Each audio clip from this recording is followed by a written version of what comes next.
Have you ever looked at a dream purchase, maybe a new car, a house down payment, or a high-end workstation, and wondered how you're actually supposed to bridge the gap between your current bank balance and that price tag?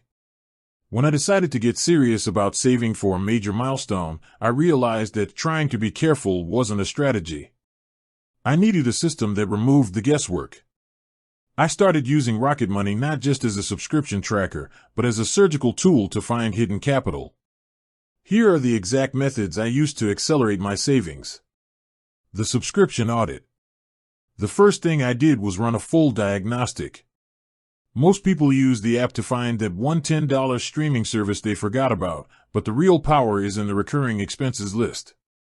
I went through every single active sub and asked, does this bring more value than the progress bar on my big purchase?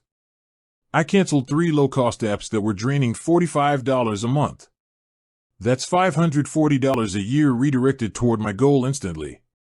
If you aren't using the concierge feature to have them negotiate your bills, you are leaving money on the table.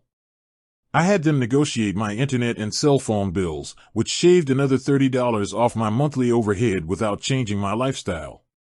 The rules method. Rocket Money allows you to set up automated rules, and this was my secret weapon. I set up a roundup rule. Every time I swiped my card, the app rounded the purchase to the nearest dollar and moved the change into savings. It's invisible money.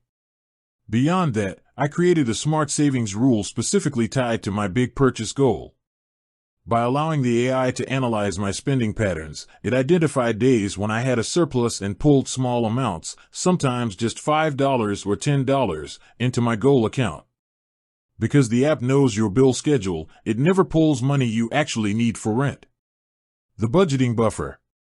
I stopped looking at my total balance and started looking at my spendable number. This is the most underrated feature in the app. It calculates your income minus your upcoming bills and your savings goals. By strictly following the spendable amount, I avoided the wealth illusion that happens right after payday. If the app said I had $200 left for the week after my savings goals were funded, that was my hard limit. Anything left over at the end of the week was manually swept into the big purchase fund. Net worth tracking is motivation. Finally, I linked all my accounts to track my net worth in real time.